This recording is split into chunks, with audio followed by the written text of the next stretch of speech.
Then go, if you're so tough, just walk out, my sister taunted, claiming I wouldn't last a week without them. I calmly laid the house keys on the Christmas dinner table, and by the very next day they were in a panic, blowing up my phone with 66 missed calls as their entire empire crumbled. I never thought the night I walked away from everything I knew would be Christmas Eve. But there she was, my sister Madison, her smile ablaze, challenging me to leave, claiming I wouldn't last a week without them. It was a moment that didn't just hurt, it shattered something inside me I didn't even know I was still holding on to. Her words cut through the festive clatter of forks, the polite, hollow laughter, and the forced cheer of Christmas carols. Everyone at that opulent dinner table, the entire Holt family, turned to watch me. They expected me to shrink, to apologize, to fold like I always had. But this time, something was different. My hand, almost on its own, reached for the keys beside my plate.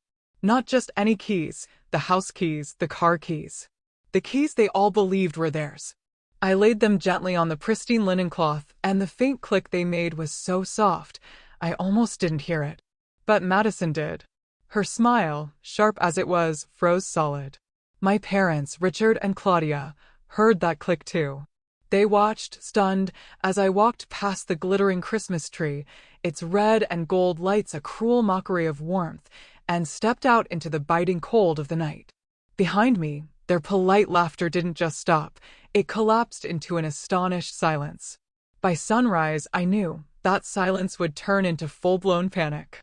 I didn't grab my coat. I didn't pack a single bag. I didn't take anything at all, except my phone and a small, delicate envelope. My mother had slipped it into my hand 2 days before she died, her whisper a ghost against my ear. Not yet. You'll know when to open it. I never understood her seriousness, the weight in her gaze, until that moment. Now, as the snow began to swallow the sound of my footsteps, I clutched that envelope, a small, hopeful secret against my chest. The house behind me glowed, perfect and curated, just the way my family liked to appear. I could almost hear my father, Richard, already frowning, furious that I wasn't following his script. My mother, Claudia, would be pretending her wine glass wasn't shaking, even as Madison celebrated what she thought was her triumph. She had wanted a scene. She had wanted to see me break. But she didn't get that satisfaction. The icy air burned my cheeks, but it felt cleaner, more honest, than anything inside those walls. My breath plumed white in the night, rising and disappearing like forgotten ghosts. I had no idea where I was going. But I didn't need to. I just needed to get away, far enough that the part of me still trained to obey them couldn't pull me back. It was strange, walking away from the place I'd grown up, a place where I'd always been useful, but never truly valued. A place where I paid bills I never saw, signed documents I never read, and held responsibilities that weren't mine, simply because I was the dependable one. Dependable was just another word for controllable, I realized, with a sudden, painful clarity. By the time I reached the end of the street, my hands were shaking. Not from fear, but from an overwhelming surge of relief. Cars passed slowly, their headlights slicing through the snowfall, carrying warm, whole families. I caught glimpses of their laughter, their connected silhouettes. In another life, that could have been us. But the Holt family had never been whole. We were a performance, held together by image, reputation, and the toxic belief that we were above the rules everyone else played by. But even the most elaborate performances eventually crack. I walked for almost an hour, numb but strangely aware, before I found myself at a small, deserted park near downtown. The swings were still, the benches blanketed in untouched snow. I sat anyway, brushing off a thin layer of frost, feeling the cold tingle in my legs. I wasn't ready to go anywhere. And I wasn't ready to think about what came next. My phone buzzed once. Then again. And again. I didn't look at it. Around midnight, I pulled my knees to my chest and watched the snow fall in slow, silent spirals. The quiet was comforting, thick and gentle. For the first time in years, I felt like I could truly breathe, without having to measure the air in the room, without having to calculate every move. My first thought was of my mother, Evelyn Walsh Holt. She had been the calm center of our storm, gentle, soft-spoken, intelligent in a way she never flaunted. She always seemed to stand half a step behind my father, smiling at his stories, supporting his decisions. But if you watched closely, if you truly paid attention, and I always did, you noticed her eyes. They were sharp, knowing, always assessing the things nobody dared to say aloud. Her death a year ago had left a gaping hole in the family, but not the one my father liked to dramatize. For him, it wasn't grief, it was inconvenience. My mother had run the quiet, intricate machinery of the Holt household: finances, paperwork, property maintenance, social schedules. When she died, all those systems, all those unseen burdens, fell to me. Not because I volunteered, but because Madison refused, and my father wouldn't. Just before she passed, my mother had whispered to me, "Everything is already arranged. You just need to hold it together until the time is right." I assumed she meant emotionally. I was so wrong. My phone vibrated again, a relentless symphony. I finally turned it face up. 18 missed calls from my father, 14 from my mother, 34 from Madison. A tight, humorless laugh escaped my chest. They weren't worried about me. They were worried about control. The last call had come 5 minutes ago, a voicemail. I put the phone back in my pocket without listening. I knew their playbook: shouting, demanding, accusing, or worse, pleading. My family only ever used affection as a tool, never a truth. I stood, brushing snow from my jeans.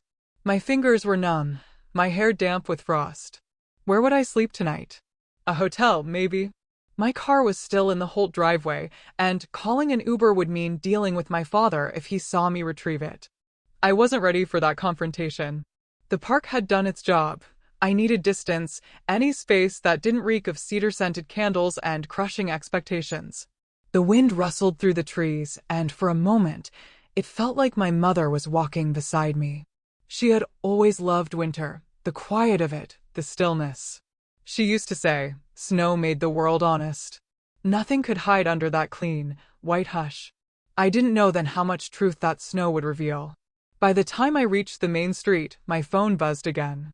Not a call this time, but a notification. A text from an unknown number. "I'm awake if you need somewhere to go. LG." I stared at the initials. LG, Linda Graves. My mother's lawyer. I hadn't spoken to her since the will reading, where she had seemed oddly expectant, as though waiting for something. She had shaken my hand too warmly, looked into my eyes too long, and said, "Your mother trusted you more than anyone." At the time, the words had felt comforting but vague. Now, they felt like something else entirely. I texted back, "I'm okay. Just needed space." Her reply came in seconds. "I know. But you should come by tomorrow. There are things you need to see." A cold shiver traced its way down my spine. Things I needed to see. I felt suddenly, dangerously awake. The envelope in my coat pocket seemed to heat against my palm, urging me to open it right there. But the park was empty, the street dark, and something told me this wasn't the right moment. Not yet. My mother had always understood timing. I walked back toward downtown, passing closed shops and glowing windows. Snowflakes caught in my eyelashes. At the corner, an old brick cafe still had its lights on. I slipped inside, grateful for the instant warmth. The barista didn't question why a woman without a coat, snow-dusted, walked in at 1 a.m. She just handed me a steaming mug of peppermint tea and said, "Rough night." I nodded, and she didn't pry. I sat near the window, watching the snow thicken outside. The tea warmed my throat. My heartbeat steadied. Then, at 1:17 a.m., my phone vibrated again. Not a call. A message from Madison? "You think you're hurting us? You're pathetic. Come home before you embarrass yourself." I stared at the words for a long moment. Then I turned off my phone. Outside, the Christmas lights along the street flickered gently. People always talked about holiday magic, how December softened the world, brought families closer, healed old wounds. Magic had never touched the Holt family. But something else was coming. A reckoning. I finished my tea, wiped my hands on my jeans, and stepped outside again. The cold didn't sting as much. My legs didn't feel as heavy. I didn't know where I was going, but for the first time in my life, I knew exactly where I wasn't going. Home. Not that home. Not ever again. The snow whispered as it fell, soft and unburdened. I lifted my face toward it, letting it melt against my skin. In that quiet moment, surrounded by a town wrapped in Christmas lights, I felt something unfamiliar bloom inside my chest. Freedom. My mother had prepared me for this. I didn't know how or why, but I would soon. Tomorrow, I would go to Linda Graves' office. Tomorrow, I would open the envelope. They needed me. And by the time the sun rose again on this small winter town, their perfect little empire, built on image and ego and my unquestioning obedience, would already be beginning to crack. Tomorrow, everything would change. Midway subscribe line, transition music, a quick graphic, then back to narration. By the way, if you're still with me on this wild ride, make sure to hit that subscribe button. More unbelievable stories like this are definitely coming, and you won't want to miss them. Now, back to how the whole empire started to unravel. Main story continued. I woke to the hollow quiet of a hotel room I hadn't planned to sleep in. The curtains were thin, letting the pale winter sun bleed across the carpet in long, cold stripes. I lay still for a moment, letting the clarity of last night settle in. The air smelled faintly of old heating vents and peppermint tea. My phone lay face down on the nightstand, its battery nearly dead from a night of unanswered calls. For the first time in my adult life, the silence did not feel oppressive. It felt earned. I sat up slowly, muscles aching from sleeping in jeans, and rubbed my hands over my face. The memories of the night before rose, one by one. Madison's smirk, my father's tightening jaw, the keys on the table, the snow swallowing my footsteps, the wave of missed calls. I wasn't fragile, I wasn't impulsive. I had simply reached the end of a line they'd spent years drawing around me. The clock read 8:03 in the morning when I finally picked up my phone. It buzzed instantly in my hand, vibrating like something alive. I turned it over. 46 missed calls, 11 text messages, 3 voicemails, 1 group chat exploding with activity, and a new message from my father, timestamped 6:14 a.m. Come home now. We need to talk. No greeting, no concern, just the urgency of a man who'd realized something wasn't working in his favor. Another message followed minutes later.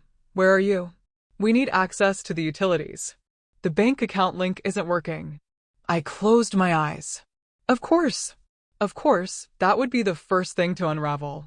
My father managed the household the way he managed everything else in life, by pretending to be in control while forcing someone else to do the actual work.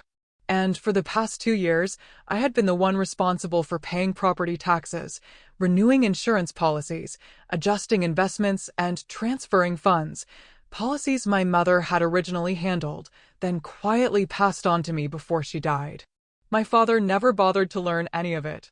Because why would he, when I existed? But systems built on assumptions fall apart fast. I turned the phone over again, silencing another incoming call, and got up. The water from the shower sputtered at first, then smoothed into a steady stream. I stood under it longer than necessary, letting the warmth anchor me. By the time I checked out of the hotel, the snow had stopped. The air felt crisp, the kind of cold that sharpens your senses. I walked toward Main Street with my hood pulled up, passing windows fogged from ovens and a bookstore with a handwritten sign advertising holiday sales. My phone buzzed again. This time it was my mother, or rather, Claudia Holt, the woman who gave birth to me but never quite managed to mother me. Meredith, this is ridiculous. Your father can't access the mortgage portal. Call back immediately. Then a second message, and your sister is hysterical. Whatever point you think you're making, drop it. I slipped the phone back into my pocket. My mother always had a talent for minimizing everything she didn't understand, or perhaps didn't want to understand. It was easier for her to pretend my leaving was an inconvenient tantrum than a years-long accumulation of quiet injuries. I kept walking. Linda's office sat at the edge of the historic district. A 2-story brick building with ivy clinging stubbornly to its walls, even in winter. A wreath hung on the door, simple, elegant, made of pine and dried oranges, the kind my mother would have loved. My heart tightened unexpectedly. I stepped inside, brushing snow from my boots. The receptionist looked up from her computer, recognition sparking in her eyes. Meredith? Miss Graves is expecting you. Go right in. Expecting me, not just accommodating me, expecting. I walked down the short hallway, my pulse quickening with every step. The door to Linda's office was slightly ajar. I tapped once before entering. She stood by the window, a steaming cup of coffee in hand, her silver hair neatly pinned back. She turned when she heard me. You came, she said warmly. Good. Sit. I did. For a few seconds, she simply studied me, the way my mother used to, attentive, perceptive, quietly evaluating what I wasn't saying aloud. Then she nodded to my coat pocket. You brought the envelope? I swallowed and pulled it out. The cream paper looked softer in daylight, the script written in my mother's looping hand. Linda exhaled slowly. Before you open that, you need context. Things your mother arranged. Things she asked me to handle when the time came. I leaned forward slightly, my palms cold. Linda, what is this about?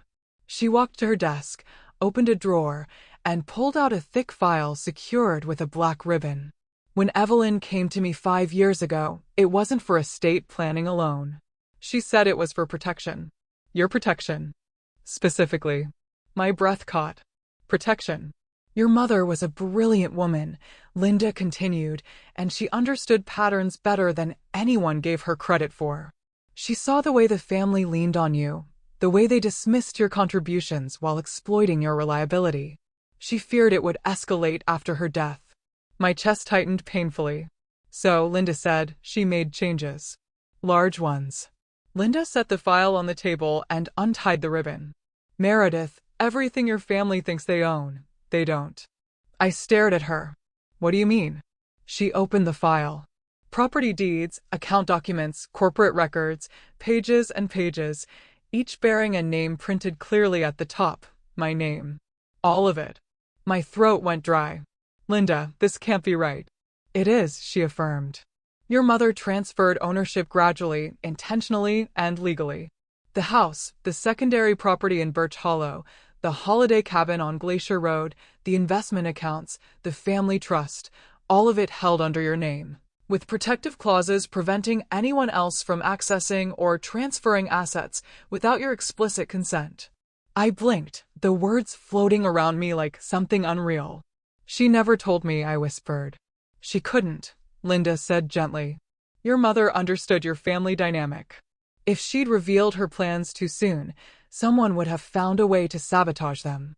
She needed you to stay unaware until you walked out. Linda nodded. She knew there would be a breaking point. All she asked was that when it came, I step in. I sat back slowly, my pulse thundering in my ears. The Holt family empire, the one they paraded around town, the one they flaunted at charity events, the one they used to measure worth, had never belonged to them. Not really. It belonged to me. My phone buzzed again. I ignored it. And now, Linda said, sliding a smaller envelope across the table. You can open your mother's letter. My hands trembled as I broke the seal. The faint, familiar scent of lavender rose from the paper. I unfolded it and saw my mother's handwriting, graceful as ever. Asterisk, my dearest Meredith, if you're reading this, then you finally did the thing I always prayed you would do. Walk away. You deserved better. Asterisk, I stopped, swallowing hard. Evelyn's voice came alive in every curve of ink. Her tone gentle, steady, patient, the voice of someone who had waited a long time for me to see myself clearly. I know Madison resents your gentleness, the letter continued. Asterisk, I know your father uses your reliability to excuse his failures. And I know your mother, yes, even me, expected too much from you for too long. But you are stronger than all of us. Asterisk, my breath hitched. I read on. Asterisk, there are truths you don't yet know. Truths I entrusted to Linda. She will show you everything.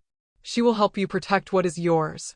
And when the time comes, when the veil finally lifts and the family realizes what they've lost, you must not let guilt pull you back. Even love has limits. Asterisk, tears blurred the ink. Linda waited quietly while I wiped them away. When I finished the letter, my hands shook. I pressed it to my chest, breathing slowly. Take your time, Linda murmured. It took several minutes before I trusted myself to look up. So, what now? I whispered. What happens next? That depends on what they do, she replied. Your family is currently locked out of the financial systems. They can't access the house accounts or loans. They'll panic. They'll scramble. They'll likely blame you. A humorless laugh escaped me. That's predictable. Eventually, they'll realize the truth. And when they do, they'll come to you, not out of love, but out of dependency. I folded the letter carefully. And I'm supposed to let them fall apart? You're supposed to let consequences happen, Linda said calmly. Your mother didn't build a legal fortress, so you could continue holding up people who refuse to stand on their own. The words struck deep. A knock sounded on the office door, interrupting us. The receptionist peeked in. Miss Graves, sorry to interrupt, but Meredith's father is on line 1. He said it's urgent. My blood went cold. Don't answer, Linda said softly. Not yet. I nodded. The receptionist withdrew, closing the door quietly. Let me guess, I murmured. They discovered something new this morning. Linda opened another document and slid it toward me. They discovered the house deed. My stomach dropped. Good, she added. It accelerates the timeline. Now we wait. They will reveal their intentions soon enough. I straightened in my chair, gripping the edges of the letter. For the first time since my mother's funeral, I felt anchored. Not lost, not unsure. Anchored. Linda leaned back, studying me thoughtfully. You know, she said, your mother used to tell me that your quietness wasn't weakness. It was clarity. You saw more than people realized. I exhaled slowly. Maybe, I whispered, but I don't think they've ever really seen me. Then they're about to, Linda said. My phone buzzed again. This time, a text from Madison. You need to fix this now. I didn't reply. Something in me shifted, small but seismic. The Holt family had spent years believing I couldn't survive without them. But in the span of one night, the truth had flipped. They needed me, and the collapse had just begun. When I stepped out of Linda's office, the winter air felt different. Not lighter or warmer, but honest, sharp, real. Snow crunched under my boots as I walked toward the street, the envelope tucked safely inside my coat. Behind me, the sun glinted off the brass plaque beside the office door. Linda Graves, attorney at law. Elder law, estate protection. My mother had chosen her carefully. I paused at the sidewalk, took a long breath, and whispered into the cold air, Okay, Mom. I'm ready. The wind brushed against my cheek as if in answer. By the time I reached the cafe near Main Street, my phone had buzzed so many times, I stopped feeling the vibration altogether. I slipped into a booth near the window, ordered nothing, and wrapped my hands around the lukewarm ceramic mug someone had left behind. Outside, the snow was beginning to melt into slush, and the holiday lights blinked in uneven rhythms, making the whole town look like a movie set losing power. I finally turned my phone face up. 6 new voicemails. Dozens of texts. The family group chat, Holt clan, scrolling endlessly with messages from my mother, my father, and Madison, demanding attention. The last unread message caught my eye. Mom, Meredith, call me now. We cannot pay the property tax bill. Property tax? I blinked slowly. I had paid it 2 weeks ago. Then I read her next message. The online system says we're not authorized on the account. Fix it. A small, cold satisfaction spread through me. My mother didn't know that authorization had never belonged to her in the first place. I had been the sole signer since the year before she passed, and the system wasn't broken. It was simply functioning as intended for the very first time. I scrolled further. Dad, do not play games with us. We need access to utilities. Mom, Meredith, your sister is in tears. Be reasonable. Madison, this is childish. Come home. You're embarrassing yourself. Then, a minute later, Madison, and by the way, the bank called. There's an issue with the main account. They say the primary owner needs to contact them. That's you. Fix it now. My fingers tightened around the mug. Their panic was beginning. I put my phone down, leaned back in the booth, and exhaled slowly. My mother had shielded me in ways I never understood until now. She had built a legal fortress and placed me quietly at its center, knowing that one day the family would try to pull me apart. She hadn't protected them from consequences, and neither would I. The cafe door chimed. I didn't look up, but a familiar voice broke into the quiet. There you are. I froze. Madison slid into the seat across from me. Her cheeks were flushed from the cold, her hair in a sleek ponytail. She looked like she had run the whole way here, which was ridiculous. Madison didn't run. She didn't hurry. People hurried for her. We need to talk, she said, breathless. No, I said calmly. You need to talk. I don't owe you anything. Her eyes narrowed. What is wrong with you? I didn't respond. I simply waited. Madison leaned forward, nails tapping on the table. Everything is falling apart at home. The accounts won't load. Dad can't pay the contractors. Mom can't access the mortgage, and the bank won't talk to us without you. That sounds difficult, I said softly. She stared at me. Are you kidding? This isn't funny. We're dealing with a crisis. I tilted my head slightly. What crisis? You know what crisis? Madison's voice cracked, her composure slipping. The house. The bank said the primary deed holder has to update the verification manually. And when Dad checked, the name on the official record is. She stopped. I let the silence press on her, heavy and unrelenting. Finally, she whispered it. Yours. Her face twisted with disbelief. How is that possible? How did you get the house? I didn't get it, I said. Mom gave it to me. Madison's jaw fell slack. That's impossible. I asked her 3 different times if she'd updated the deed after I moved out, and she said. She told you whatever she had to, I said quietly, and she told me what mattered. Madison was shaking her head. No, she wouldn't do that. She wouldn't choose you over the Holt family. She didn't choose anyone, I said. She protected me. The words landed like a slap. Madison's eyes filled with something sharp and dangerous. This is unbelievable. You walk out like a dramatic martyr, and suddenly you're lording your magical inheritance over everyone. I stared at her, feeling the smallest flicker of grief. She really didn't see it. Not then. Not ever. I didn't take anything from you, I said. I'm just not carrying you anymore. She shot to her feet, palms slamming onto the table. A few people looked over, startled. Madison lowered her voice, but not her fury. You listen to me, Meredith. Our parents are freaking out. Contractors are calling. Dad's business account is frozen. The utilities are flagged pending authorization. None of this makes sense. And now the house. How is the house yours? How did Mom? She cut herself off, eyes widening. Oh my God, she whispered. Mom planned this. I didn't confirm it. I didn't need to. Madison sank back into her seat, stunned. Then slowly, her expression hardened into something brittle and cruel, the look she'd worn many times growing up, right before she took something from me just because she could. Fine, she said. Play this game. But you will come home today. You will fix everything, and then we are going to straighten out whatever ridiculous legal glitch put your name on the deed. No, I said. She blinked.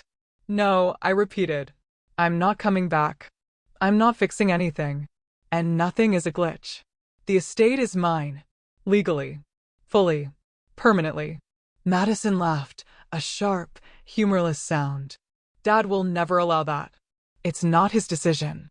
Her face twisted. Mom was always too sentimental. She didn't understand what this family needed.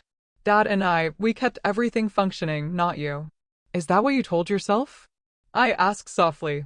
That's what's true, she snapped.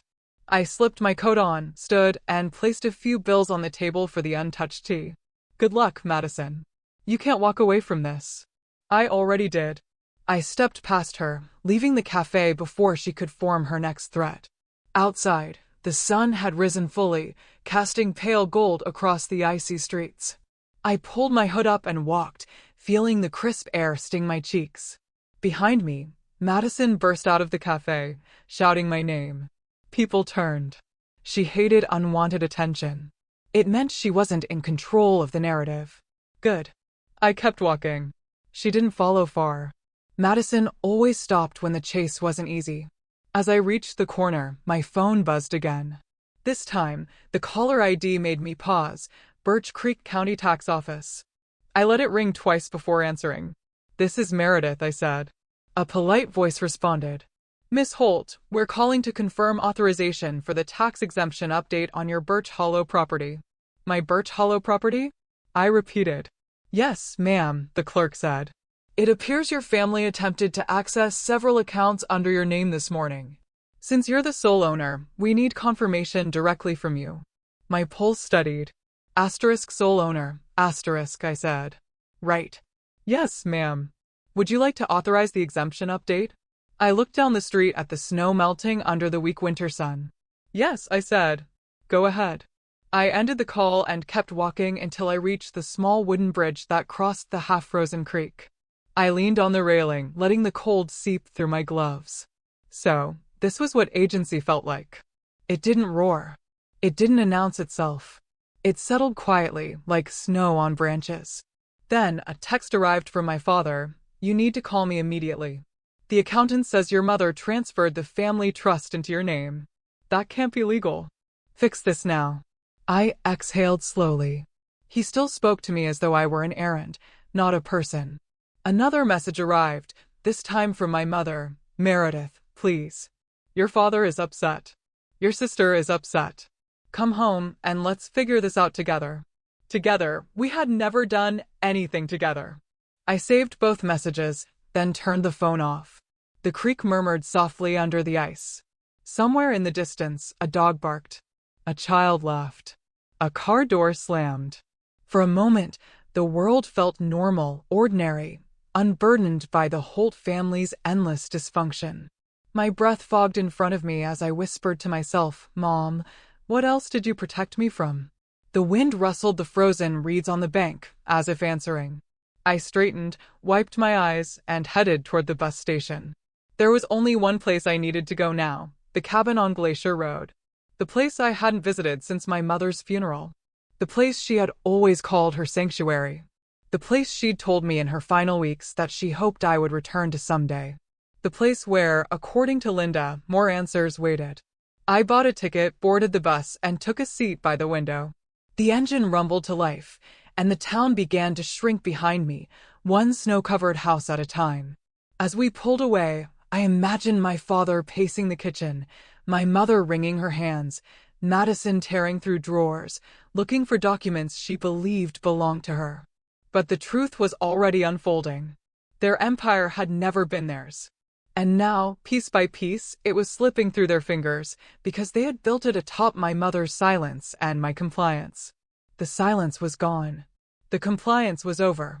And, for the first time, they were about to learn what it meant to live without me. The bus wound its way through Birch Creek Valley, climbing steadily toward the mountains. Frost clung to the windows, blurring the towering pines into pale green shadows. I pressed my palm to the cold glass and breathed slowly as the landscape grew quieter, emptier, farther away from the Holt household with every passing mile. Somewhere between the ridges, my phone vibrated again. Even though I had silenced most notifications, a single text slipped through from the county clerk, documentation complete. Birch Hollow property fully verified under your name. Have a good day, Miss Holt. Miss Holt, only ever me. Not my father, not my mother, not Madison. Me. I tucked the phone into my coat and leaned back as the bus crested the final hill. The cabin came into view below. Small, weathered, and half-wrapped in snow, the chimney capped with ice. A thick band of fir trees circled the clearing like watchful sentinels. My heartbeat quickened. I hadn't been here since the week after my mother died. My father insisted it wasn't practical to keep the property, but I refused to sell it. I didn't know why then. I knew now. When the bus stopped, I stepped into air so cold it stung my teeth. Snow crunched under my boots as I made my way up the narrow path. The cabin smelled of cedar and memory. The key, my key, fit perfectly in the lock. The door creaked open. Inside, everything looked frozen in time. The plaid couch draped with a handmade quilt. The stone fireplace with soot still tracing the bricks. The bookshelf lined with Evelyn's favorites, the ones she would read aloud on quiet winter nights. I closed the door behind me and exhaled into the hush. It felt like she had just stepped out for a walk and would return at any moment. I stood still for a long time. Then I noticed it. A faint piece of twine tied around the handle of the pinewood wardrobe in the corner. My mother used twine for everything. She said knots were a language most people were too impatient to read. My stomach tightened. I crossed the room, pulled the wardrobe open, and found a small wooden box hidden beneath folded blankets. A simple maple box, no lock, just a brass hinge and a deep groove where my mother's thumb had touched it countless times. My breath caught. This was it. The evidence, the truth, the things she had hinted at but never spoken of directly. I carried it to the table and sat down. My hands trembled slightly as I lifted the lid.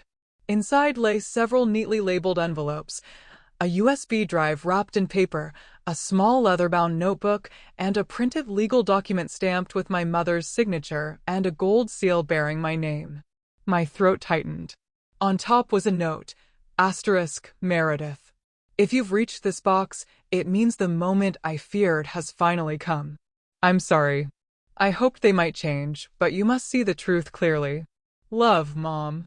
I swallowed hard and opened the first envelope. Inside were copies of bank statements.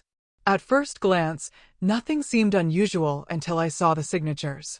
Familiar, curved, neat handwriting, my handwriting. Except I had never seen these documents before. My pulse slammed in my ears as I studied each page. Loans I hadn't taken, transfers I hadn't authorized, a credit card I had never used. Every signature forged carefully, meticulously, but not perfectly. My father's slanted R. Madison's overconfident loops. Heat crawled up my neck. They had used my name, my identity, my credit. My mother must have collected these the moment she realized what was happening. I reached for the next envelope with shaking fingers. Inside were email printouts. Messages between my father and Madison, discussing redirecting funds, using Meredith's account since she doesn't need them. Keeping the paperwork under her umbrella so the credit score doesn't dip. I couldn't breathe. My father's words were the worst. She won't fight us. She never does. My stomach twisted violently. I pressed my hand to my mouth and closed my eyes. The betrayal didn't surprise me, not entirely, but seeing it in ink, in their own words, stripped away any remnants of denial. The next envelope held something heavier, a USB drive. I slid it into my laptop, the one I kept in my backpack. A folder appeared instantly, video files, audio files, photos. My hands hovered before clicking an audio file labeled Kitchen Holt House March. My mother's voice filled the room immediately. I know what you're doing, she said, her tone calm but unwavering. I know you used her name on the loan application. My father's voice responded, rough with irritation. It's just paperwork, Evelyn. You worry too much. You're risking her credit. Her future. My mother countered. She doesn't care about that kind of thing.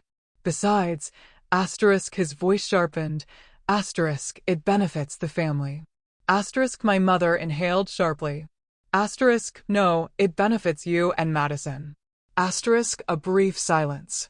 Then Madison's voice, smooth, dismissive. Mom, Meredith doesn't need all that money. She doesn't spend anything. She doesn't even notice half the stuff we put on her cards. Cards plural. My chest constricted. Madison continued. She should be grateful she has a purpose. You always baby her. My mother's response was so quiet, I leaned closer. I protect her, she said. And I will continue to protect her, even from you. The recording clicked off. I stared at the laptop, my hands curled into fists. My heartbeat thundered in my temples. They had siphoned from me for years, smiling, hugging, insisting we were family first, all while bleeding me dry. My mother knew. She confronted them, and she documented everything. I clicked another file, video footage this time. My mother had positioned her phone on the counter, angled toward the dining room. The screen showed Madison holding a stack of envelopes. We'll just sign for her, she said. She never reads these things. Dad, your handwriting looks enough like hers. Just keep it consistent. Asterisk, my father nodded, flipping through the papers. Asterisk, this refinance gives us breathing room. We'll pay her back eventually. Asterisk, they both laughed. Eventually meant never. My stomach churned. I clicked another file. Audio only. My mother speaking to someone, her attorney, a number. The voice wasn't Linda's. It was a man. She'll need protection, my mother said. Asterisk, she trusts too easily. Asterisk, a pause. Asterisk, she thinks they love her, but they only love what she does for them. Asterisk, the man replied. Asterisk, are you certain you want to transfer everything to her? That will create conflict. Asterisk, it's already coming, my mother said quietly. Asterisk, I won't live to shield her myself. So, I'm building the wall she'll need. Asterisk, my throat closed. I pressed a trembling hand to my forehead. She did this for me. All of this. Alone. While dying. The weight of that sacrifice settled into my bones, heavy and undeniable. The next item in the box was the leather-bound notebook. My mother's handwriting filled the first page, a record of everything they've done, in case Meredith ever needs proof. I flipped through the pages. Meticulous notes, dated over 3 years. Instances of forged signatures. Unauthorized withdrawals. Conversations overheard. Items pawned. Vacations charged to accounts I didn't know existed. Each entry carved deeper into the truth. They hadn't just taken advantage of my kindness. They had built an entire lifestyle on it. A soft creak startled me. I glanced up. Wind brushed against the cabin windows, making the glass hum. I placed the notebook down and reached for the final document, a notarized letter. This one addressed to me, with my mother's full signature and a witness seal, asterisk, to my daughter, Meredith. If you are reading this, you have discovered what your father and sister have done in your name. You must not feel shame. They relied on your goodness to shield their wrongdoing. Asterisk, I forced myself to keep reading. Asterisk, you have a right to protect what is yours. You have a right to say no. I am giving you the tools they hoped you would never have. Be strong. Not for them, but for yourself. Love always, Mom. Asterisk, I closed the document and pressed it to my heart. Outside, the wind howled through the pines. Snow drifted against the windows in soft sheets. The cabin felt both safe and unbearably small, the weight of truth pressing against its wooden walls. My phone began vibrating violently. I hesitated before turning it over. 37 missed calls from my father. 22 from my mother. 16 from Madison. 3 from unknown numbers. Then 1 new voicemail. 1 new text. Madison. Dad says the bank froze everything. They said the primary owner must come in person. Did you do this? Then another message. Madison, you can't do this to us. Come home right now. I looked at the box, at the files, at the proof, at the truth my mother had spent her final strength preserving. I wiped my face, closed the lid, and stood slowly. My voice came out steady. No, Madison, I whispered into the empty room. I'm not coming home. Then, stronger, you're coming to me. The wind rattled the window pane like applause. I slipped the box into my backpack, zipped it, and pulled on my coat. Tomorrow I would return to town. Tomorrow I would meet with Linda again. Tomorrow I would begin the process my mother had prepared me for. But tonight, I let myself sit on the edge of the bed, the quilt ruff beneath my palms, and whispered into the silence, "Thank you, Mom." I see it now. The cabin's old furnace rumbled to life, filling the space with warm air. And in that warmth, I realized something unmistakable. The Holt Empire wasn't collapsing because I left. It was collapsing because it had been rotting for years, held up only by me. And I had finally stepped aside. Tomorrow, the reckoning would begin. I woke to the sound of wind brushing against the cabin windows, a soft, rhythmic whisper that felt strangely comforting. The air inside was warm, but the world outside was buried beneath another night's snowfall. For a moment, I lay still beneath the quilt, listening to the creaks of the old wooden beams and the faint hum of the furnace. The cabin felt alive, as if it had been waiting for me. Then my phone lit up again. 59 missed calls. The Holt family was unraveling faster than even Linda had predicted. I sat up slowly, rubbing my eyes before scrolling through the messages. They came in waves: panic, anger, confusion, desperation. Dad, the accountant says the trust fund isn't accessible. You need to fix this. Mom, your father is stressed. Come home immediately. Dad, again. We need access to the business account. They said authorization is under one name only. Is this a joke? Madison, why is the power about to be shut off? You better answer me. Another message. Madison, this is cruelty, Meredith. You're punishing us. I exhaled through my nose. Punishment required intent. All I had done was walk away. Their collapse was not my doing. It was the consequence of their own greed, their own neglect, their own belief that I was nothing more than a tool. I set the phone aside before I could fall into old habits, responding, soothing, fixing. That version of me had died the moment I placed the keys on the Christmas dinner table. The kettle on the stove hissed gently as I heated water for tea. The scent of pine drifted through the cracked window. In the stillness, I allowed myself a moment to breathe before facing everything waiting for me below this mountain. But the silence didn't last long. My phone vibrated again. I stopped myself from listening. Meredith, this nonsense ends today. I don't know what you think you're doing, but you get back here. The bank says you changed the primary owner on the accounts. We need those funds. Do not ignore me. He paused, breath heavy. And the house. Your mother must have made some mistake with paperwork. Well, fix it. Just come home. His voice cracked on the last line. Not with worry for me, but with worry for himself. Another message played automatically. My mother, this time quieter. Sweetheart, whatever this is, we can work it out. Your father is upset. And Madison is, well, she's confused. Come home, and we'll sort the money situation together. I almost laughed. Money situation? As if what they'd done was a minor bookkeeping error. The third message was Madison. Okay, I get it. You're mad. Fine, but you're making this a big deal. We need access to the accounts right now. Dad can't finish the payroll for the construction team. You're messing up everything. Stop being dramatic and answer your phone. I deleted the voicemails. I drank my tea slowly, letting the steam warm my face. The cabin was quiet enough to hear my own heartbeat, steady, calm, strong. By 9, I bundled into my coat and stepped outside. The snow shimmered beneath the sunlight untouched, except for deer tracks leading toward the woods. I followed them until the trees opened to a small clearing where my mother used to sit with a book in her lap and a thermos of cocoa at her feet. I felt her presence there, faint but steady, like the warmth of a memory pressed against my shoulder. You prepared me for this, I whispered. The wind carried my breath away. When I returned to the cabin, the phone was buzzing again. This time it was a call from an unknown number.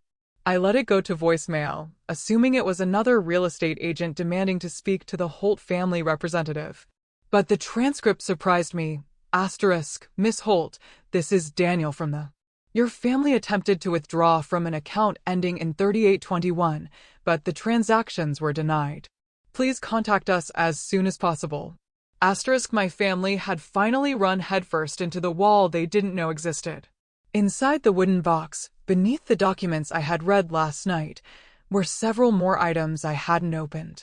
My mother's notebook, the legal papers, the USB, all of it waited patiently for me to finish this transformation. But first, I had a call to make. I dialed Linda. She answered before the first ring finished. Are you ready? Yes, I said. They're spiraling. It's happening fast, as expected. I could hear her shifting papers. They tried to withdraw from the trust this morning. The bank flagged it instantly. What happens now? You do nothing, she said. Absolutely nothing. Let them panic. Let them show their hand.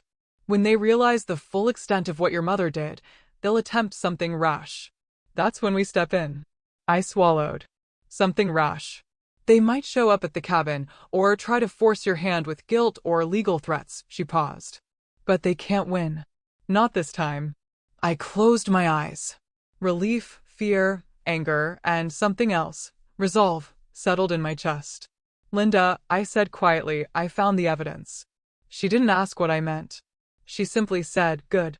Your mother was meticulous. She knew what she was up against." I hesitated. There's more than I realized. More than I wanted to know. Truth is always heavy, Linda murmured. But it doesn't break you. It shapes you. My eyes drifted to the wooden box on the table. Then let it, I whispered. After we hung up, I sat again with the notebook and the recorded conversations from the USB. Each file, each note, each signature deepened the wounds, but it also sharpened my purpose. I understood now how thoroughly my family had entangled themselves in my life. Not through love, but through dependency, through manipulation, through the belief that I would always choose peace over self-respect. But peace without dignity wasn't peace at all. Around noon, after hours spent sorting through documents, I stepped outside for fresh air. Only a few minutes had passed before my phone buzzed once more. This time, it was a video call from my mother. I almost didn't answer, but something inside me, the echo of a younger version who still sought her affection, made me swipe the screen. Her face appeared instantly, framed by the expensive kitchen lighting. Her hair was perfect, her expression tight. "Sweetheart," she began, too brightly. "There you are. We've been so worried." I said nothing. "We need to talk about these accounts," she continued quickly. "Your father says the mortgage automatically transferred to your name, which must be some kind of clerical mistake. We should sort that out before it becomes messy." "It's not a mistake," I said. Her smile faltered. "Meredith, be reasonable. The house belongs to the Holt family." "No," I said. "It doesn't." Her eyes narrowed. "Is this about Christmas Eve?" Madison was out of line, yes, but that doesn't justify. "Mom," I interrupted softly. "Stop pretending this is about a dinner. Years of signing my name. Years of borrowing money and my identity. Years of assuming I wouldn't notice." Her silence was thunderous. "I know everything now," I said. "Everything Mom protected me from." Her face drained of color. "Meredith, who told you that? What did you see?" So she knew. She knew exactly what I was talking about. I lifted my gaze to the camera. I found the evidence. Her lips parted in shock. I didn't show her the documents. I didn't need to. She understood. And she panicked. "Your sister and father didn't mean any harm," she said quickly.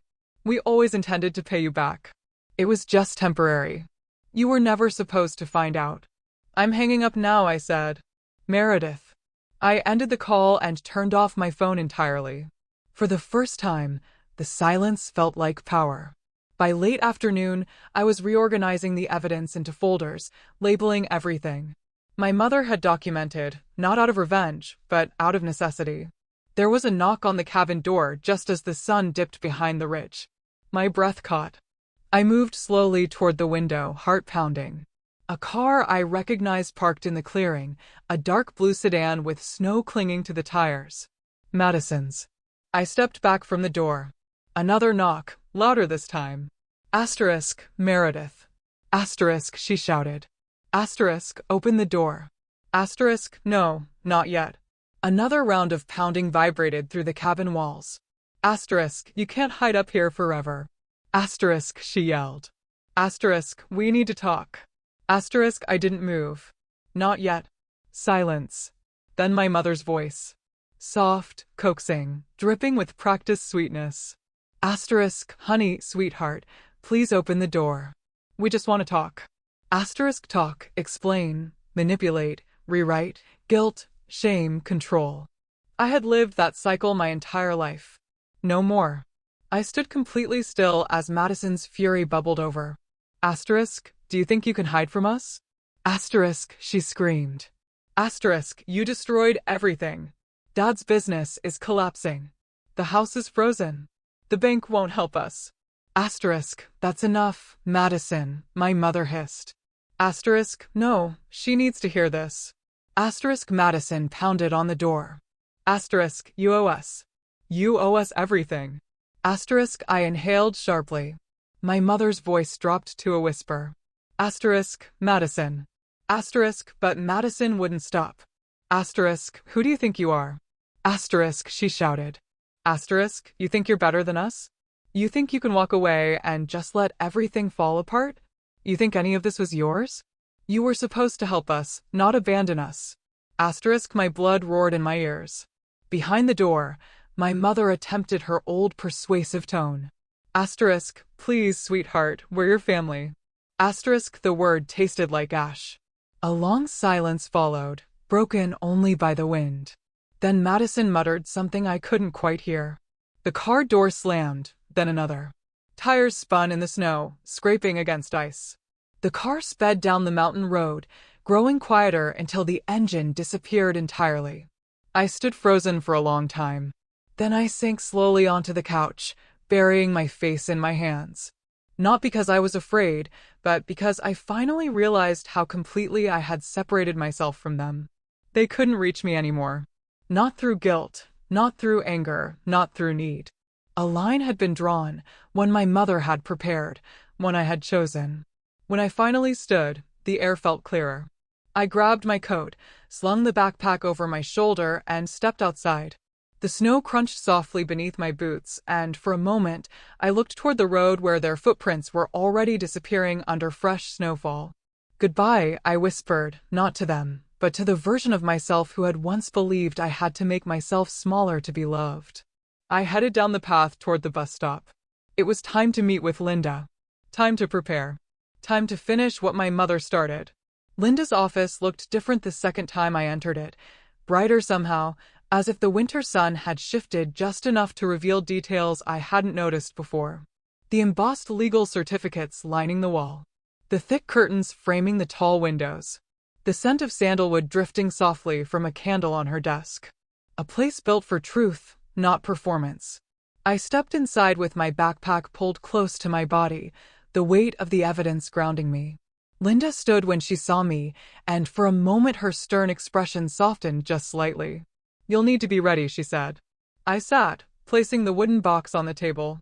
She rested her hands on it as though examining something sacred. This, she said quietly, is more than enough. I exhaled, tension loosening slightly from my shoulders. Then what do we do now? Linda slid several documents toward me. Your father retained a local attorney yesterday.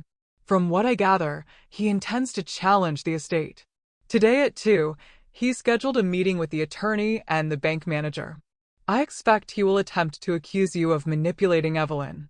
I blinked in disbelief. Me manipulating Mom? People like your father rewrite history when it benefits them, Linda said. Always remember that. But his argument will fall apart immediately because the estate isn't just legally airtight. It's ethically airtight. Your mother structured everything without your involvement. And we have proof. I opened my backpack and pulled out the envelopes, the USB, the notebook, placing them in a neat stack. Linda's eyes lit with a kind of fierce satisfaction. This will end them. Is that what we want? I whispered. She studied me. We're not ending them. They ended themselves. You're simply stepping out of the wreckage. I nodded slowly.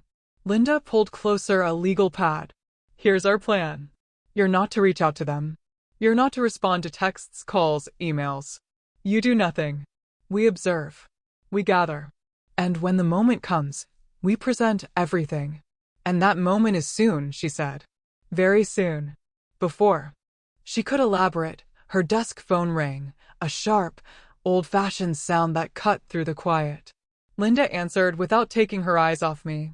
Yes? Yes, this is she. I understand. Can you repeat that? Her brows arched slightly. I see. And did you inform him that only the primary trustee can authorize that? Good. Thank you. She hung up. I raised an eyebrow. That was the bank manager. Your father attempted to liquidate a joint investment account. She leaned back in her chair. He was denied. A hollow laugh escaped me, unbidden. He really thinks he can just force the system to obey him. He's losing control, Linda said simply. When people panic, they reveal themselves. A knock interrupted us. Linda called, "Come in." Her receptionist stepped inside, holding a printed sheet. Another fax came in for you. Urgent. Linda took it, scanned it, then passed it to me. My own name stared back, bold, almost accusatory. Request for emergency trustee hearing filed by Richard Holt. I don't believe this, I murmured. Linda chuckled softly. Oh, I do. This is exactly what I predicted. What does this mean? It means he's desperate. He's trying to contest your position as trustee, but that won't work. Why not? Because 1, your mother created the trust. 2, you never accepted any changes or transfers willingly. And 3, she tapped the wooden box because we have the truth. I looked at the box. My mother had prepared it like a time capsule of survival. Evidence of forgery, financial abuse, conspiracy, neglect, and manipulation. Evidence that undermined every claim they might make against me. Evidence of a life I had lived without fully recognizing it. Linda leaned forward. What we do next depends entirely on how far your family is willing to go. She was right. And I had a feeling they were willing to go further than I expected. Almost on cue, my phone vibrated. A new message from a number I didn't recognize. Miss Holt, this is Attorney James Mallory. I represent your father. I'd like to speak with you before this becomes unnecessarily complicated. I read the text twice. Linda saw my expression. Show me. I handed her the phone. Her lips curled into something between irritation and amusement. He wasted no time. She typed a reply herself. This is Attorney Graves. All communication must go through me. Do not contact my client again. She hit send. Done, she said. A sense of relief washed over me so quickly, it left me breathless. For the first time, I didn't have to defend myself alone. Linda stood, walked to a filing cabinet, and pulled out a thick binder. This, she said, is your mother's full estate plan. Everything she set in place. I want you to read it, understand it, own it. Because this, she tapped the cover, is what your family is fighting against, and they will lose. I opened the binder and my world shifted again. My mother had thought through everything. Every contingency, every loophole, every possible betrayal. Legal safeguards, trustee clauses, property protections, inheritance restrictions. She had structured everything so thoroughly, so intelligently that undoing it would require dismantling the entire legal system. She hadn't just left me assets. She had left me armor. I lifted my eyes from the binder. Linda, how long was she planning all this? Years, she said. But she accelerated it the moment she realized what your father and sister were doing. She knew they'd try to take everything, I whispered. She knew they'd try to take you. Silence unfurled between us, heavy, reverent. Linda finally broke it. There's more. She reached into her desk and pulled out another envelope. My name was written across the front. I frowned. I didn't see this before. You weren't supposed to, she said. Evelyn left it with me to give to you only when your family filed a legal challenge. My pulse quickened. I opened the envelope carefully. Inside was a short, handwritten note from my mother. Asterisk, Meredith, when they challenge you, do not be afraid. You are not alone. You never were. I saw the truth long before you could speak it. Asterisk, behind the note was a small USB drive. What's on this? I asked. Linda's tone grew solemn. Recordings. Conversations between your father and sister. The kind of evidence courts don't overlook. My throat tightened. Your mother anticipated every move they're making, Linda said softly. Including this one. I slid the USB into my backpack, adding it to the growing arsenal. Linda checked her watch. Your father's meeting starts in 1 hour. He'll come out furious, and he will come straight for you. I felt my pulse quicken. Should I stay here? No, she said. You should go somewhere that honors your mother's intentions. Somewhere quiet. The cabin. She smiled. Yes. But before you go, there's one more thing. She pulled out a document labeled Emergency Restraining Order Template, Financial Abuse, Harassment. My chest tightened. Do you think I'll need this? That depends entirely on your father, Linda said. But I want you to have it, just in case. Her words were careful, measured. She had seen too many families like mine fall apart under the weight of entitlement. Come back tomorrow, she said. We will review everything after their meeting implodes. I nodded. She looked at me with something almost like pride. Your mother was right. You're stronger than you know. I slung the backpack over my shoulder, gripping the strap tightly. I'm trying to be. You already are. Outside, snow had begun to fall. Slow, delicate flakes drifting through the air like feathers. The cold bit my cheeks as I walked down the street, the weight of the binder, the box, the evidence grounding every step. My phone vibrated again. A call from Madison. I declined it. Then a message. I saw Dad's lawyer. He says you're in serious trouble. Call me now. I smiled to myself. Of course, she believed that. She had always mistaken loudness for power, manipulation for strategy, entitlement for authority. But real power didn't shout. It built quietly. It prepared. It endured. I reached the corner and saw a reflection in the storefront window. My reflection. Standing taller, shoulders squared, eyes steady. Not the Meredith who once apologized for taking up space. Not the Meredith who spent years cushioning her family from the consequences of their own greed. A new Meredith, a woman standing in the center of her own life for the first time. I whispered into the settling snow, Mom, I hope you can see this.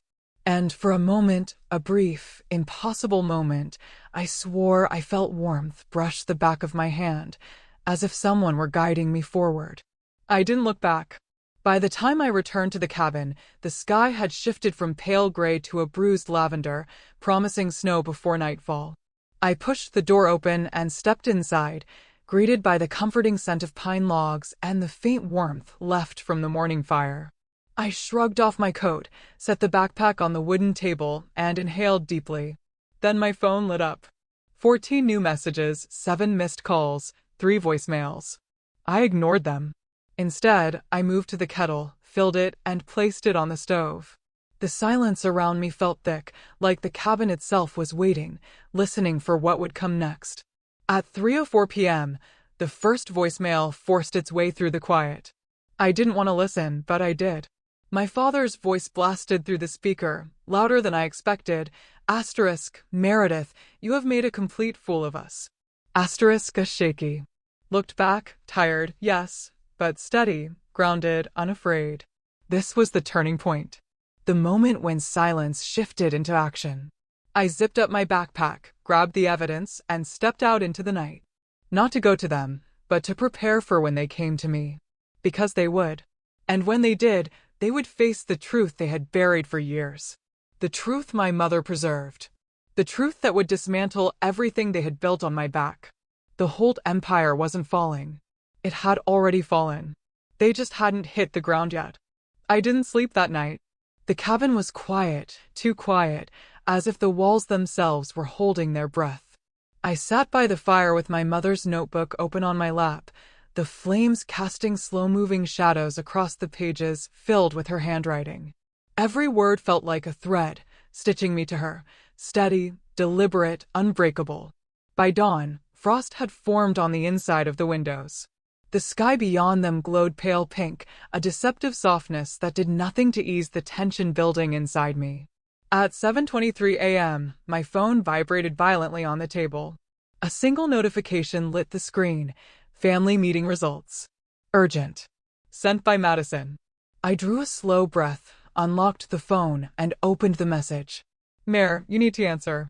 Dad's lawyer says if you don't comply, they will issue a formal complaint.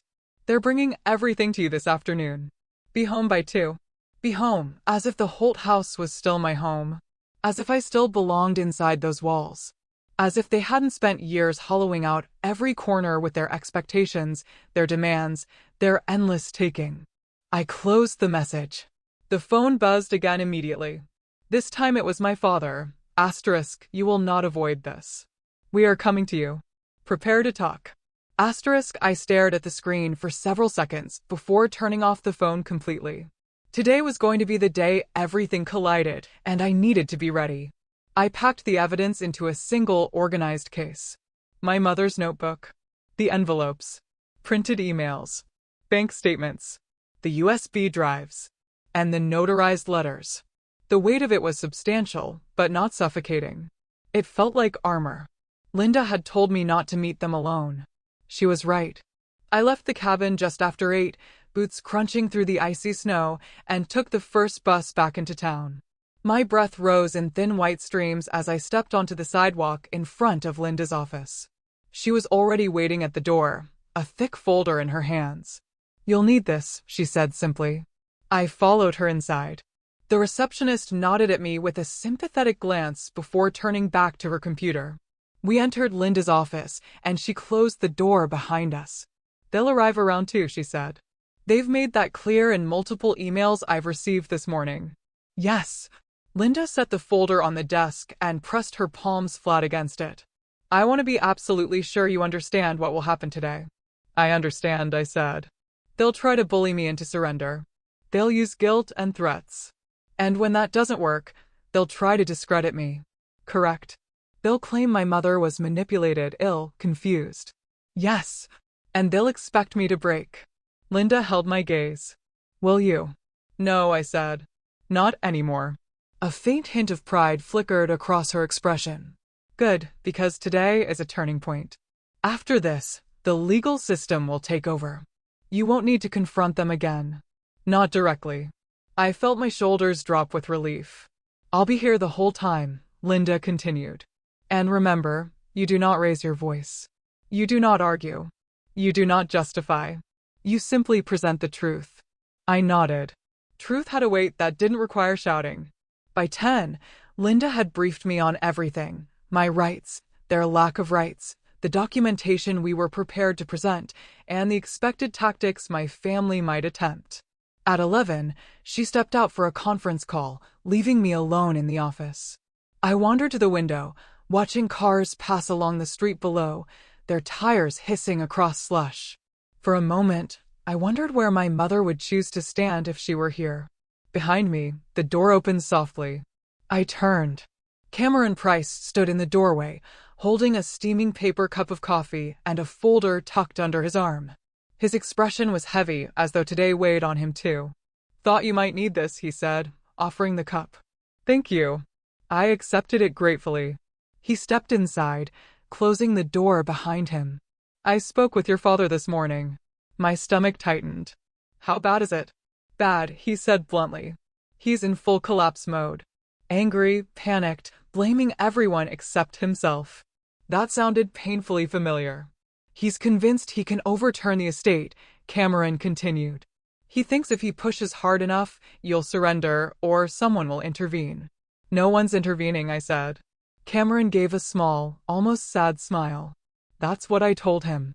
I sipped the coffee, letting the warmth spread through my chest. "He told me something else," Cameron added. He said, and I quote, "She has no idea what she owes us." My jaw clenched. Owes us, as if my entire existence had been a debt they were waiting to collect. Cameron placed the folder on Linda's desk. "You owe them nothing, Meredith." "Nothing." I nodded, unable to speak through the tightness in my throat. He hesitated before turning to leave. "Your mother trusted you more than anyone. She believed you could do this." My eyes stung. "Thank you," I whispered. When he left, the room felt fuller somehow, not empty, but reinforced. At 1:15 p.m., the receptionist knocked, sticking her head into the office. "They just called," she said softly. "Your family is on their way." I inhaled sharply, steadying myself. Linda returned moments later, fully composed in her dark blazer, her hair neatly pinned, her expression unreadable. "It's time," she said. We moved into the conference room, a long rectangular table, leather chairs, soft lighting, and a large window overlooking the snowy street. The table felt too clean, too calm for what was about to happen. Linda set the evidence binder in front of her and gestured for me to sit beside her. "Let them speak first," she said. "They'll incriminate themselves without realizing it." I nodded. Truth had a weight that didn't require shouting. At exactly 2:07 p.m., the door burst open. Madison stormed in first, red-cheeked and furious, her boots clacking sharply against the floor. My mother followed, looking exhausted and brittle. My father entered last, tall, stiff, jaw clenched in a way that promised violence, not physical, but emotional. He carried a stack of papers, probably his pathetic attempt at a defense. The room went silent. My father stared at me like I was a stranger.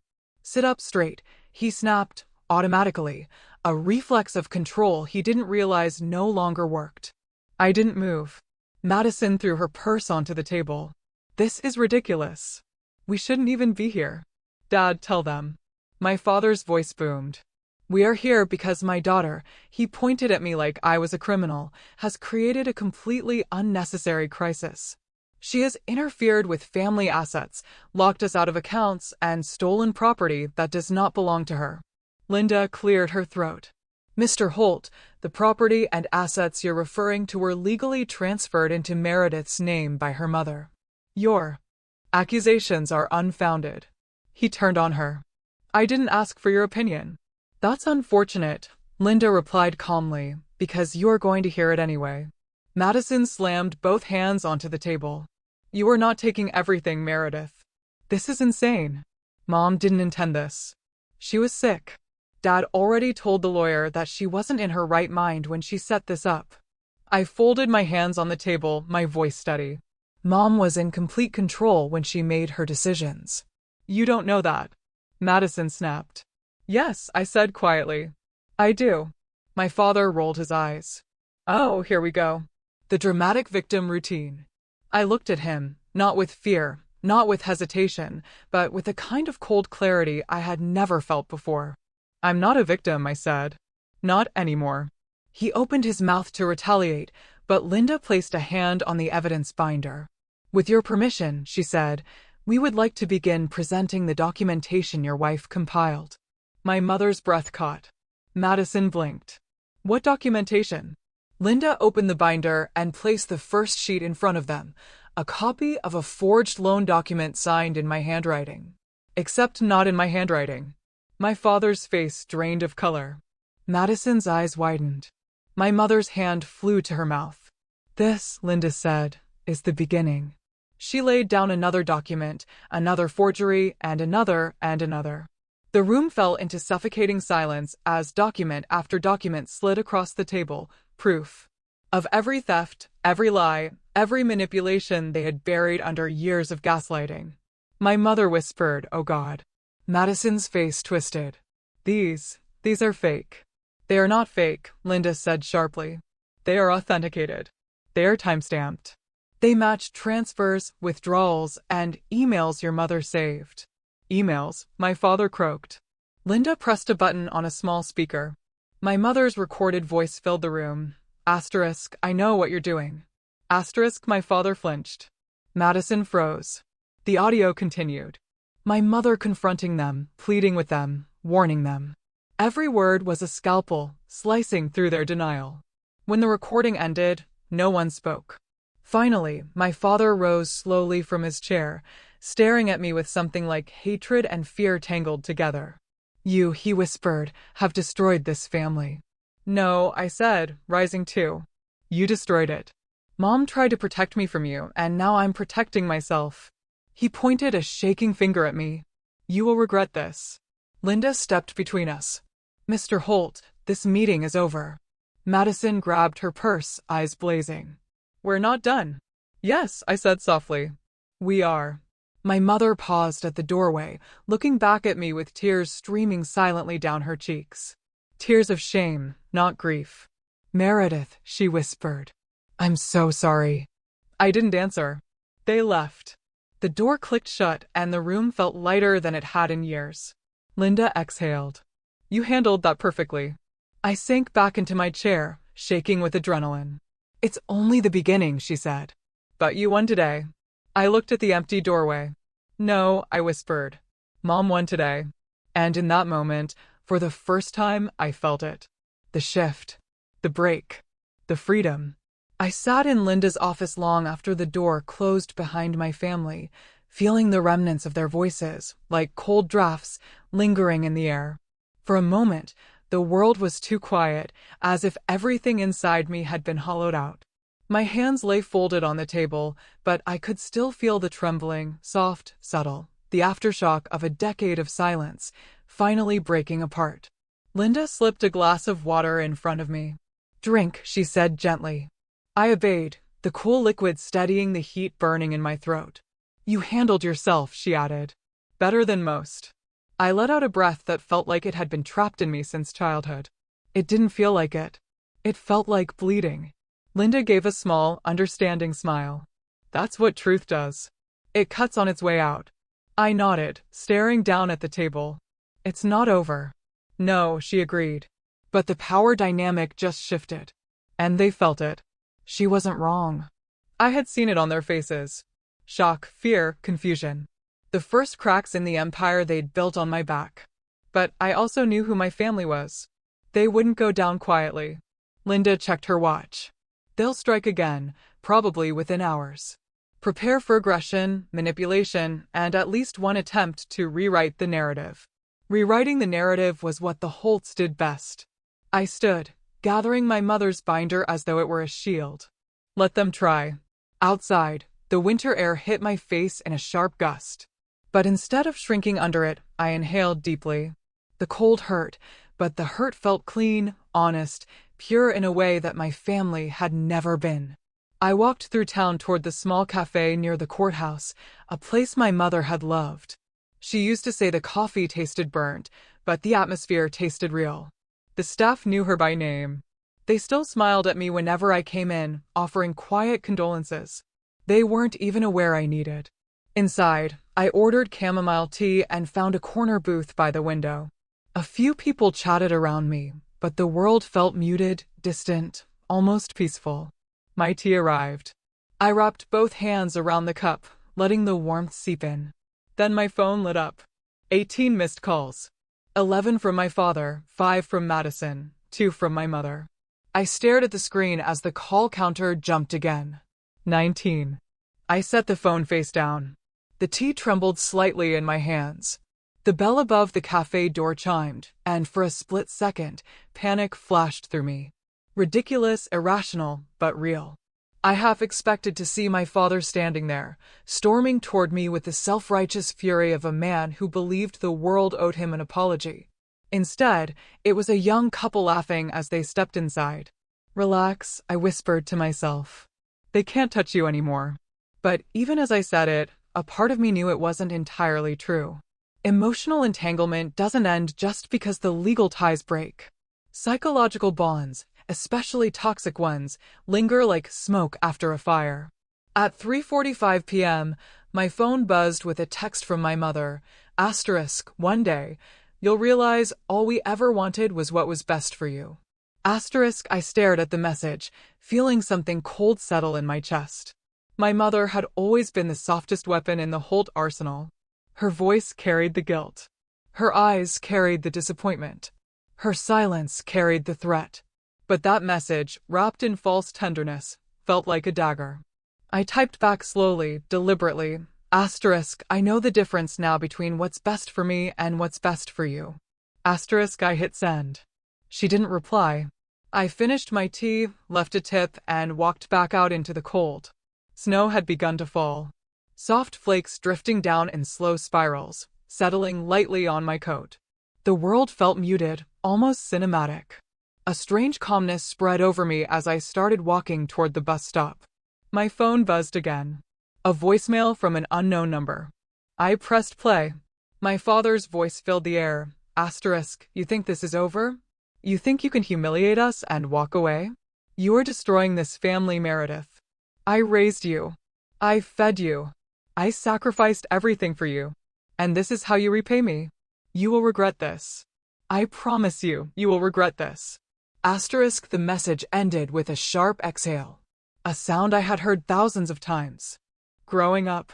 The sound he made right before he broke something or someone. My breath fogged in the cold. For a moment, fear clawed at me.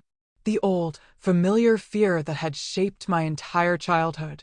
The fear of stepping wrong, speaking wrong, breathing wrong. Then I took another breath. This one steadier. He couldn't break me anymore. I boarded the bus and rode back to the cabin. The sky was darker now, the sun melting behind thick clouds. The forest surrounding the cabin felt quiet, protective, almost maternal. I stepped inside, locked the door, and removed my coat. The silence wrapped around me like a blanket, but the peace was short-lived. At 6:09 p.m., headlights flashed through the frosted windows. I froze. A car door slammed. Then another. Loud voices rose, shouting, muffled but unmistakable.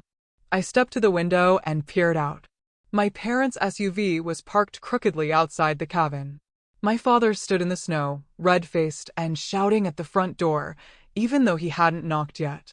Madison was pacing beside him, arms flailing, her breath rising in frantic bursts. Panic shot through me. They had come. Not for conversation, not for clarity, but for control. They marched toward the cabin as if they owned it. I grabbed my phone. Linda answered on the first ring. Tell me they didn't. They're here, I whispered, backing away from the window. They're outside. Do not open the door, she said sharply. Do not engage. I'm calling the sheriff right now. My father's fist slammed against the front door. Asterisk, Meredith. Asterisk, he roared. Asterisk, open this door right now. Asterisk, my heart pounded so hard I could feel it in my teeth. Madison shrieked. Asterisk, you can't hide forever. Asterisk, another fist slammed the door. I pressed myself against the wall, gripping the phone with shaking hands. Linda's voice came through the speaker, steady and firm. Help is on the way. Just stay away from the windows. Another blow shook the cabin. The picture frames rattled. My father's voice was hoarse now. Asterisk, you think some lawyer can protect you. You think you can take what's ours and run. Asterisk, I closed my eyes, gripping the phone until my knuckles whitened. It was never yours, I whispered to myself. Blue and red lights flashed against the trees. Not long after, but long enough that the minutes had stretched painfully. The sheriff's cars rolled up, their tires crunching through the snow. Officers approached cautiously, hands near their belts, but not touching their weapons. Sir, step back, one officer ordered. My father shouted something about family matters. Madison shrieked about injustice. My mother cried dramatically, claiming I had been brainwashed. It took 5 minutes, 5 long, chaotic minutes. But eventually, the officers guided them back toward the SUV. Before he got in, my father turned toward the cabin, staring through the window as if he could see me hiding behind the wall. His voice was low, icy, venomous. Asterisk, this isn't over, Meredith. Asterisk, then the door slammed shut, and the SUV pulled away in a spray of snow. The flashing lights faded. Silence returned. Linda stayed on the phone until my breathing evened out. You did the right thing, she said. And next time, there won't be a next time. We'll file a protective order in the morning. I slumped onto the couch, shaking with a mixture of fear and relief. My family had shown their true selves. Not just liars, not just manipulators, but desperate people losing control. It wasn't bravery that made them dangerous. It was desperation. I stared into the fire, my pulse slowly calming. Then I whispered to the empty cabin, they don't get to come here anymore. They don't get to take anything else from me. Today the empire cracked. Tomorrow it would crumble, and I would not be there to catch it. I woke the next morning to a stillness so complete it felt unnatural. No pounding on the door, no frantic buzzing of my phone, no echoes of my father's voice booming through the cold night. Just quiet. A soft, pale light seeped through the curtains. And for a moment, I allowed myself to imagine a world where yesterday hadn't happened. But reality returned as soon as I reached for my phone. 14 missed calls, 3 voicemails, 6 text messages, all variations of the same, pleas, accusations, and threats. I didn't open any of them. Instead, I got dressed, tied my hair back, and prepared for what Linda had told me would be the most important legal meeting of my life. Today was the formal confrontation, not the emotional chaos of family members banging on the door or screaming in the snow. Today was structure, evidence, law. Today was the day my family would either accept the consequences or destroy themselves trying to avoid them. I arrived at Linda's office, her expression sharp with focus. You look steady, she observed. I don't feel steady. That's fine. You look it. Appearance is half the battle. I took my seat. Are they really bringing a lawyer? They hired one last night. I assume he hasn't slept much. I exhaled slowly. What happens today? Today, Linda said, placing the final folder neatly in front of her. Your family will learn the difference between entitlement and ownership. At exactly 10:28 a.m., the outer door opened. Muffled voices drifted in. Heavy footsteps followed. The door to the conference room swung open. My family filed in. My father entered first, shoulders squared, suit jacket strained across his chest. His face was tight, stiff, vibrating with a quiet rage. He clearly believed he was hiding it. My mother looked drained, almost fragile, clinging to the arm of the tall, stern-faced attorney beside her. Her eyes started to me, accusing, wounded, pleading, all at once. Madison followed last, but something was different about her today. Her confidence had cracked. The sharpness in her gaze had been replaced with something jittery and nervous. She had lost sleep. She had cried. And she knew I would recognize both facts. Their attorney, a man named Reynolds, greeted Linda with forced politeness. Then he turned to me. "Miss Holt," he said, nodding. "I understand there are disagreements within the family. We hope to resolve them civilly." "Resolution," Linda replied, "begins with acknowledgement and honesty." He smiled tightly. "Of course." The seating arrangement was deliberate. I sat at the center of one side of the table, flanked by Linda and an empty chair meant to symbolize neutrality. My family sat across from us, clustered tightly, as if afraid that distance might weaken the illusion of unity. Linda began by distributing packets, copies of every document my mother had safeguarded. "Before we begin," she said, "I must note that all evidence provided was secured, legally authenticated, and reviewed by the probate court. Nothing presented today is speculative." My father scoffed. "Everything about this is speculative." Linda ignored him entirely. She pressed a button, and a projector on the opposite wall lit up. The first image appeared, a bank statement. $30,000 withdrawn under my name. My father stiffened. Reynolds shifted in his seat. Linda clicked to the next slide, a forged signature. My signature. Then another. And another. Every document was a wound reopening. I watched my father's face crumble inch by inch, not with guilt, but with fear of consequence. Madison stared down at the table, cheeks flaming, unable to meet anyone's eyes. My mother clutched a tissue as though bracing for impact. Linda clicked again. Audio filled the room. My mother's voice, weak but steady. Asterisk, "You can't keep doing this. Meredith doesn't know about the loans." Asterisk, then my father's voice, low and menacing.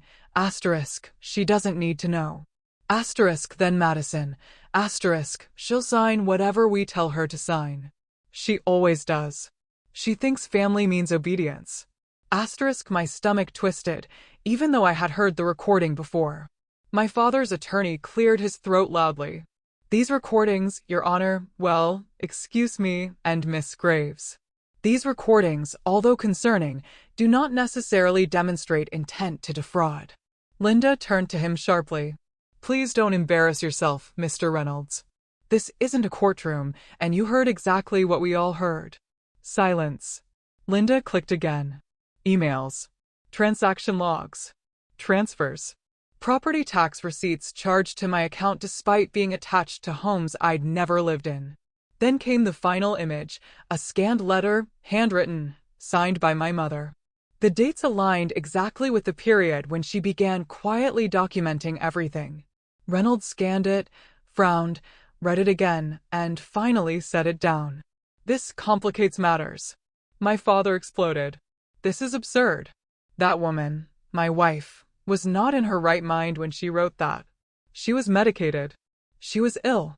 She was." Linda lifted a second binder. "Here are her medical evaluations. Dated. Signed by doctors, confirming full cognitive clarity for the entire year she prepared these documents." My father's jaw snapped shut. My mother's trembling worsened. Madison exhaled shakily. Reynolds held up both hands. "Let's pause a moment and reassess." The tension in the room stretched like a wire pulled too tight. Linda folded her hands neatly. "The point of today is simple. Your family leveraged Meredith's name financially and legally for years. They committed fraud. They attempted identity manipulation. They attempted inheritance interference. In any state, these actions are prosecutable." My mother gasped. Madison whispered, "Oh my God." My father glared at me. "You think you're going to send your own family to prison?" I didn't look away. "I think," I said quietly, "that my family put themselves there." He slammed a fist onto the table. Everyone jumped, even the attorney. Linda remained still as stone. My father leaned forward, eyes full of venom. "We raised you. We gave you everything. You wouldn't survive without us." There it was. The line that had shaped my entire life. The line that had kept me obedient, small, afraid. I felt something inside me settle, a final piece falling into place. No, I said, you didn't give me everything. You took everything and you convinced me it was love. Madison whispered, Mare, please. I turned to her. Her eyes glistened. Her lips trembled. She looked small, young, lost. This isn't me, she whispered. Dad pressured me. Mom didn't stop him. I held up a hand. We'll talk later, I said privately. A flash of hope crossed her face. My father noticed. His expression curdled. Asterisk, Madison. Asterisk, he snapped. Asterisk, don't you dare. Asterisk, Reynolds finally intervened. Mr. Holt, please. The attorney turned to Linda, visibly sweating now. What exactly does your client want? What is the goal here? Dismantling the entire family. Linda looked at me. I nodded. She slid a set of documents across the table. These, she said, are relinquishment agreements, property, financial claims, estate rights. In exchange for signing, Meredith agrees not to pursue criminal charges. My father laughed, a bitter, ugly sound. You think we're signing those? Linda didn't blink. If you don't, we will file everything today. Madison swallowed audibly. My mother whispered, Please, David, stop. Just stop. My father turned to her in disbelief. You're taking her side. My mother broke. Tears spilled down her cheeks. She kept everything because she knew, she whispered. She knew you would drain her dry, like you drained me. Like you drained this family. She knew. My father stared at her as if seeing her for the first time. His face darkened. Sign it, my mother whispered to him. Before we lose everything. But he didn't look at her. He looked at me, and for the first time in my life, I didn't see a father staring back. I saw a man cornered. A man who had built an identity on dominance. A man who was terrified of a daughter who no longer bowed her head. This isn't over, he hissed. Then he pushed back his chair, grabbed Reynolds by the arm, and stormed out. My mother followed, crying softly. Madison lingered. She looked at me with wide, pleading eyes. I'm sorry. I didn't know the loans were in your name. I didn't know everything Dad was doing. I went along with it. I went along with everything. I watched her struggle to breathe. I don't want to lose you, she whispered. I exhaled slowly. Then don't. She collapsed into the chair, sobbing. I'll sign, she said. Whatever you want, I'll sign. Something inside me softened. Not much. Just enough to acknowledge a fragile truth. Madison wasn't innocent. But she wasn't lost forever. Linda handed her a pen. My sister signed every page with trembling hands. When she was done, she pressed her forehead to the table and wept. I stood. I need air, I murmured. Linda nodded. Take your time. Outside, the winter sun had risen high, reflecting off the snow in a cold, sharp brilliance. I stepped into the brightness, closing my eyes as the wind lifted strands of my hair. It wasn't victory, not yet. But it was the moment before victory, the moment when the scales finally shift, the moment when surviving becomes reclaiming. I inhaled deeply. Today, part of the empire fell. Tomorrow, the rest would crumble. Snow was melting on the cabin roof. The morning I officially became free. Not metaphorically, though that was true too. But legally, irreversibly, indisputably free. Documents had been filed. Signatures notarized. Protective orders approved. My name, my identity, finally belonged to me again. No longer stretched thin under the weight of my family's greed. The quiet outside felt different now. It wasn't the tense stillness I'd known most of my life, the kind that warned me to tread lightly or risk being swallowed whole. It was gentle, open, like a doorway I had never been allowed to walk through until now. I stood by the window with a cup of tea warming my palms and watched the last stubborn patches of snow shrink under the sunlight. The storm was over and I had survived it. When I stepped outside, a cold breeze kissed my cheeks, but it didn't sting. The forest seemed to breathe with me. Birds darted between the branches, calling to one another as if welcoming spring. For once, I didn't feel out of place in the world. I felt present, solid, unafraid. My phone vibrated lightly in my pocket. A text from Linda, filed. Processed. Final. Congratulations, Meredith. I smiled, slow and full. The kind of smile that felt like it came from muscles I hadn't used in years. I typed back, "Thank you for everything." Then I slid the phone away. There was nothing left to check. No crisis waiting. No fire to put out. No obligation disguised as love demanding my immediate attention. Just quiet. Just me. Just freedom. Later that morning, I drove into town and parked by the waterfront. The lake was half frozen, half shimmering, the wind brushing faint ripples across the thawed sections. My mother used to bring my sister and me here when we were little. She'd tell us to throw a pebble and make a wish, then swear up and down that the lake kept secrets. I picked up a small stone from the shoreline, cold and smooth, and held it for a moment. "I hope you see this," I whispered to her memory. "I hope you know we made it." I tossed the stone. It skipped once, twice, then sank into the quiet depths. The wind shifted slightly, as if answering. The next part of my day was unfamiliar territory. Not court documents, not crisis management, not hiding in fear of angry fists pounding on my door. I had an appointment at a college campus with an academic advisor. When I walked into the office, the bright-eyed woman behind the desk beamed at me. "You must be Meredith. Come in. I reviewed your application last night. Your essay was remarkable." I blinked. It was. Yes. You wrote about rebuilding your life from the ground up, about resilience, about finding your voice after years of being silenced. We were moved. Truly. My cheeks warmed. I didn't think it was impressive. She shook her head. It wasn't just impressive, it was brave.